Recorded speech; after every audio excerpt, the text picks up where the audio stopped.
श्री हनुमान जी महाराज की।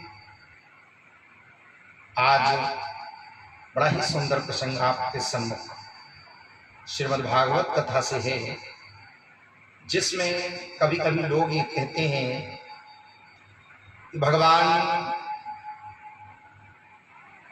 जन्म नहीं ले सकता, भगवान प्रकट होते हैं। उसी के संदर्भ में आपको ये मैं छोटी सी कथा श्रवण करा रहा हूं। श्रीमद् भागवत कथा में कहा है, भगवान जब प्रकट हो रहे थे तो माता के गर्भ में थे, तो उनकी गर्भ स्तुति देवताओं ने की। तो एक संत ने कहा,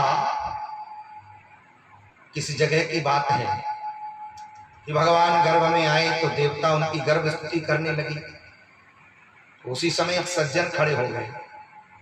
तो जब सज्जन खड़े हो गए, कहने लगे कि भगवान भी गर्भ में कहीं आते हैं। अब उसको आपत्ति, बड़ी आपत्ति कि गर्भ में भगवान नहीं आते। तो भगवान गर्भ में नहीं आते, उसको बड़ी आपत्ति।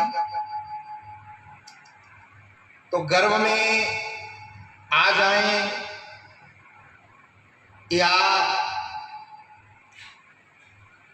गर्भ में जब भगवान आते हैं तो भगवान में और हम में फिर अंतर क्या है? तो उसने कहा कि भगवान गर्भ में आते हैं तो कथा कहने वाले संत कुछ बोल पाते, कह पाते, बता पाते। उससे पहले एक सज्जन वहां खड़े हो गए और उनको उसके बात पर आपत्ति हुई। तो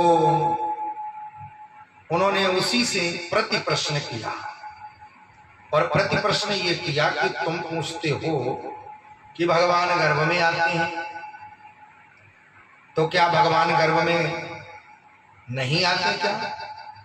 क्योंकि एक ओर तो तुम हम सभी लोग कहते हैं, तुम कहते हो कि भगवान कण कण में है, हम भी कहते हैं भगवान कण कण में है, हरि व्यापक सर्वत्र समाना। और भागवत का श्लोक और अन्य श्लोकों में भी कहा गया, ईशावास्यमिदं सर्वम इत किंच्याम, इत ईशावास्यमिदं सर्वम इत किंच्याम जगत सर्वम ईश आवास्य। हर जगह ईश्वर है। जब सब जगह है तो सब जगह है तो माता के गर्भ में भी है। अरे भाई, जब सब जगह है तो किसी ने माता के गर्भ में मान लिया तो क्या कठिनाई होगी? जब सब जगह है तो किसी ने मूर्ति में मान लिया तो क्या कठिनाई हो गई? जब सब जगह है तो वृक्षों में मान लिया तो क्या कठिनाई हो गई? किसी ने चित्र में मान लिया तो क्या कठिनाई हो गई? अद्भुत हमारी सोच है, हम अजीब तरीके से सोचते हैं। हम परमात्मा को सर्वव्यापी तो मानते हैं, पर मूर्ति में नहीं मानना चाहते, मूर्ति में नहीं मानते, चित्र में नहीं मानते। जैसे दो व्यक्तियों में आपस में झगड़ा हो गया, और जब झगड़ा हो गया तो एक बोला कि धरती गोल है, तो दूसरा बोला नहीं नहीं, धरती गोल नहीं, धरती चपटी है। तब तक वो दोनों झगड़ रहे थे।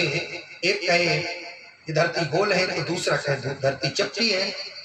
उधर से एक तीसरा व्यक्ति निकला। उनमें से एक व्यक्ति ने, उन दोनों में से एक व्यक्ति ने कहा, भैया जरा रुकना, भैया तुम बताओ ये धरती गोल है या चपटी? तो उस व्यक्ति ने कहा कि हम इस बात पर झगड़ रहे हैं कि ये कह रहे हैं धरती गोल है और हम कह रहे हैं धरती चपटी है, अब तुम इसका फैसला कर दो। अब वो तीसरा आदमी बोला, भैया यहीं के आदमी से पूछो, हम इस जगह के रहने वाले नहीं हैं। तो हम इस जगह के रहने वाले नहीं हैं, मतलब हो ये वहां से आए हैं जहां पृथ्वी नहीं है। जैसे जहां चले जाओ तो हर जगह पृथ्वी ही तो है, उसी प्रकार जैसे हर जगह इस जगत में कहीं भी चले जाओ तो हर जगह पृथ्वी है, वैसे ही हरि व्यापक सर्वत्र समाना। तो माँ के गर्भ में भी तो परमात्मा है, तो माँ के गर्भ में भी है और माँ के गर्भ में जन्म ले सकता है। ईशावास्यमिदं सर्वम इत्थ किंच्याम जगत।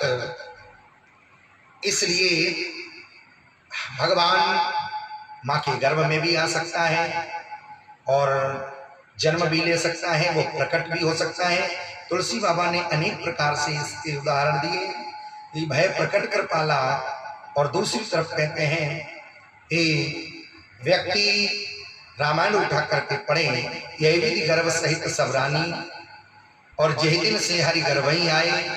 तुलसी बाबा अनेक प्रकार से भगवान को प्रकट भी मानते हैं और अवतरित भी मानते हैं, जन्म लेता है वो परमात्मा ऐसा भी मानते हैं, क्योंकि वो परमात्मा समर्थ को नहीं दोष गोसाई, वो समर्थ है, वो हर प्रकार से इस धराधाम पर भक्तों की इच्छा के अनुसार जन्म भी ले सकता है, प्रकट भी हो सकता है, अवतरित भी हो सकता है, हर जगह से। बोलिए वृंदावन बिहारी।